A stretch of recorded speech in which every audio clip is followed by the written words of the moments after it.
started with a map that didn't make sense. A small village appeared in old records, then disappeared from every modern database. No satellite label, no road signs, no official population, nothing. But the strange part is this. People who had been there before all told the same thing. You don't find the village, it lets you find it. And once you do, you don't come back the same. A travel journalist first mentioned it in a forgotten forum post.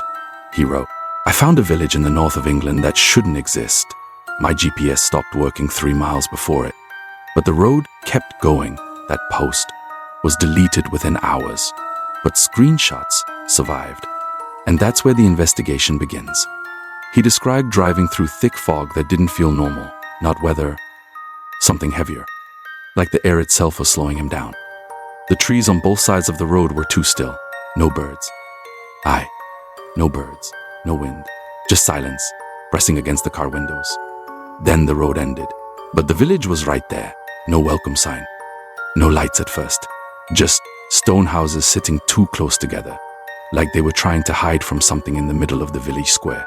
He stepped out of the car, and that's when he noticed the first strange thing. There were no sounds of life, but every house had curtains slightly moving, like someone had just stopped watching him. He walked forward anyway, and that's when he heard it, a soft whisper, not from one direction, but everywhere at once. Not words at first, just breathe. Like the village was breathing around him. He turned back toward his car and froze. The car door was open, but he clearly remembered locking it. And the keys were gone. He checked his pockets. Nothing. Then he heard footsteps behind him. Slow, barefoot, wet against stone. He turned quickly. Nothing. But the village felt different now, like it had shifted while he wasn't looking. He later wrote, "It felt like the place noticed me noticing it." And then the real nightmare began. The first house door opened by itself. No creaking, no wind. Just a clean, smooth movement, like it was waiting for permission. Inside was darkness, but not empty darkness. Dense darkness, like it had weight. And from inside that house, a child's voice said, "You're late." He didn't enter. He ran. But the village didn't let him leave. He ran. But the village didn't let him leave. The road he arrived was gone. Just a wall of fog where the exit should have been. That's where the report ends. That's where the report ends. But that wasn't the only encounter. Years later, a group of urban explorers found the same location using old maps. 4 of them went in. Only 1 came out. And what she said made authorities shut down the area completely. She said the village was not abandoned. It was paused, like everything inside it was waiting for something to continue. She described meeting people in the village who looked normal at first. Old villagers doing daily tasks, washing clothes, carrying buckets, sitting outside homes, but none of them blinked. Not once. And when she spoke to one woman, the woman didn't respond immediately. She just stared at her for almost a full minute. Then she asked a question that made no sense. "Do you remember the fire?" The explorer said she didn't understand. The woman smiled, but only half her face moved, and she said, "It still hasn't finished burning." That night, things escalated. The explorers stayed in an abandoned inn at the edge of the village. They tried to sleep, but none of them could, because every 10 minutes, they heard footsteps outside their room, walking past, stopping, then returning, slower each time. One of them opened the door and saw the hallway filled with people standing still, all facing the wrong direction, not toward him, but toward the wall. And then, all at once, they turned their heads, not their bodies, just their heads. The survivor refused to describe what she saw next in detail. She only said, "They weren't human the way we understand human." At 3:17 a.m., the group decided to leave. But the village had already changed again. The streets were longer, the houses were rearranged, and the fog was inside the buildings now. That's when the first person disappeared. Not attacked, not dragged, just missing after turning a corner. They heard him scream once, then silence, The remaining 3 ran, but the village was no longer stable. It was shifting as they moved, like it was adjusting itself around their fear. Another explorer turned around and saw someone standing behind them.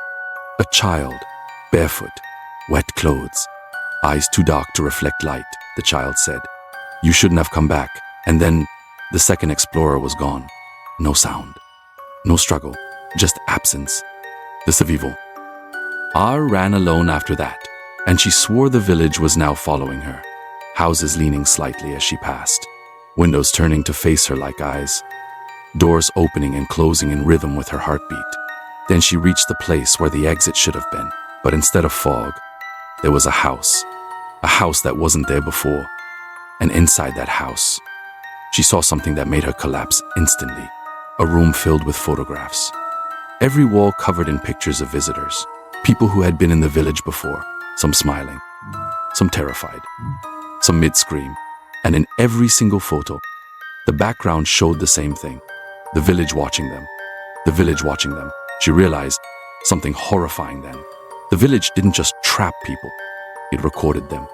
Like memories it was collecting. And then she saw her own photo, taken moments earlier, standing in the hallway behind her. She wasn't alone when she thought she was. Something had been following her the entire time. She didn't remember running after that, only waking up miles away, on the main road. No phone, no equipment, no memory of how she escaped. Authorities dismissed it as trauma. But then Mom. Reports started coming in. Drivers passing nearby reported seeing the village lights turn on at night, even though no one officially lived there. Satellite images still refused to show it clearly. Any attempt to zoom in turns the image blurry, like the village resists being observed. But locals tell a different story. They say the village was built on something that was never meant to be disturbed. Some say it was a settlement that disappeared during a fire centuries ago, but never fully died. Others believe it is not a place at all. Just a loop, a repeating moment that catches anyone who enters it, and every person who disappears there becomes part of it, part of the silence, part of the watching. Because if you look closely at the village long enough, you might notice something terrifying. Sometimes in the windows, you can see faces, but they aren't looking out. They're looking out. They're looking in, waiting for the next visitor.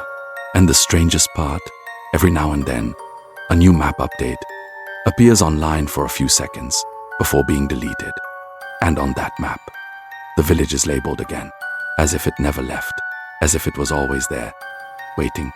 And if you ever find yourself driving through fog, on a road that feels too quiet, and your GPS starts to fail, don't continue, because some places don't just exist to be found, they exist to remember you.